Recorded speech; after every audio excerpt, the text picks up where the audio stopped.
Buccaneers offensive coordinator Liam Coen told the team Thursday that he was leaving to become the Jags head coach. This according to a source telling ESPN.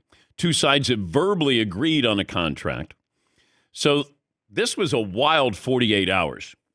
Liam Coen all of a sudden became Ben Johnson.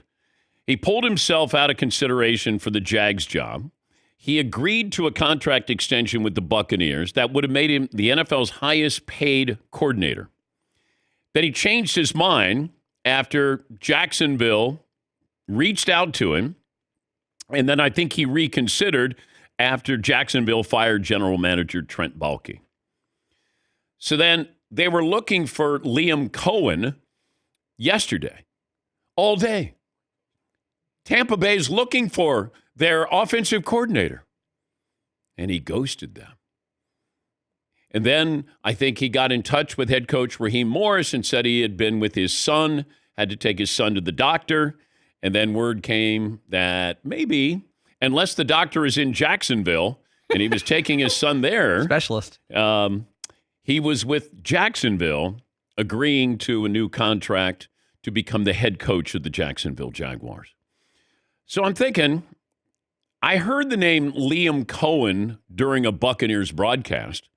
I didn't think much of it. He's kind of traveled around a little bit. Like he was, I think, with the Rams. I think he was with Kentucky football and done a great job with Baker Mayfield. But all of a sudden, and Liam Coen sounds like he's, 24 years of age. He's almost 40. Almost 40. I'm a man. And he's now they've agreed to a deal. I don't know if he signed it, but he's agreed to a deal. Rick Stroud, who covers the Buccaneers for Tampa Bay Times, he will join us coming up at the top of the next hour. Yes, Paul. Diana Rossini of The Athletic reported that he was back in Tampa, going to be the offensive coordinator again and get the big deal. Then they put him on a plane back to Jacksonville, not drive, a plane. They let him pick the general manager, according to Diana, and offered him Ben Johnson level money for multiple years. Dang. Yes, Todd. But did Liam give Tampa Bay a doctor's note at least? Because sometimes, just like in school, you give the doctor's note and it's okay. I don't know. We can ask. You're absolved from all the problems if you get the doctor's note. Yeah. But they said, hey, we need you to come in and sign your contract in Tampa. All right, I'll do it. And I think that was Wednesday. And then all of a sudden, Thursday, they're reaching out and going, hey, come on, we need you to come in.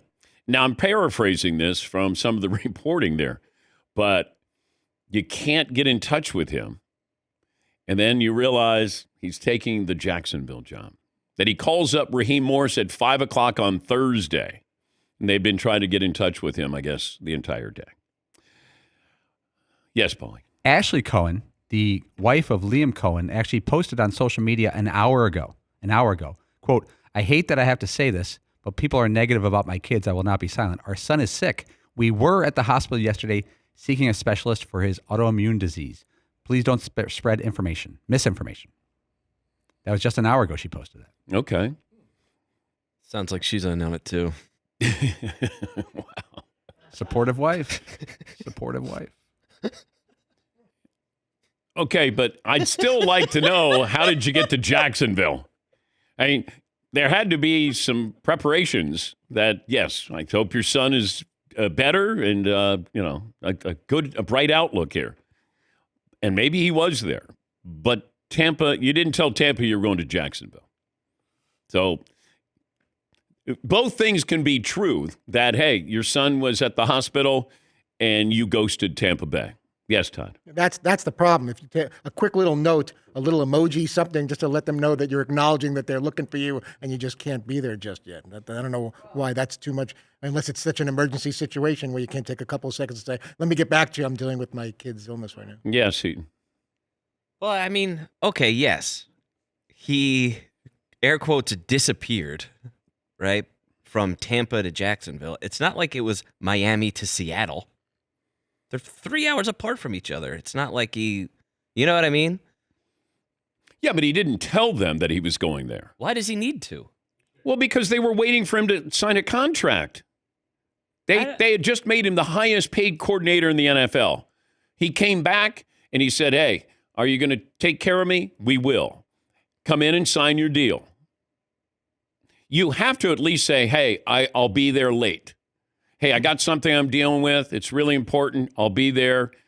But you can't, leave them hanging like that you're like, I forgot to tell you. Hey, I forgot. I was in Jacksonville. Like, you can't do that to them. Yeah, Pauline. I think I disagree on this one because the Jaguars are pursuing him for a much higher level job that pays much more. I would have gotten on that plane and see what you could do with Jacksonville and talk to them. I think it'd be dangerous for your career to call Tampa, your bosses, and say, I'm about to get on a plane to look at another job. You may be in no man's land then. You've already spoken to them. You spoke to them and came back to get a better offer from Tampa. So that already happened. This isn't like they didn't know you were talking to Jacksonville. You told them that you were going to sign this contract. And then you end up going to Jacksonville. I get it. Tampa, if you said to Tampa, hey, Jacksonville just fired their GM, I have to talk to them about this head coaching. They're not going to pass on a guy who is this good to that organization. If you're going to spend that kind of money on him, then you really believe in him. And you believe in him as maybe your next head coach in Tampa at some point. So I think you could have just said to him, hey, I got to check this out. My goal is to be a head coach. I have this opportunity. Maybe it won't work out. I'm sorry I'm leaving you hanging here. But this doesn't look good. I mean, he's going to get the job. We might, look back on this, or, if Jacksonville plays Tampa, he won't get a hero's welcome. It's just messy. It's just messy. And most of these owners, they know if you get the job or a chance to be a head coach, we won't stand in your way. And they were offering him great money to be a coordinator. Now, Jacksonville offered him money that's similar to what Ben Johnson got in Chicago. So he played both sides. Maybe he did it brilliantly. It's just messy.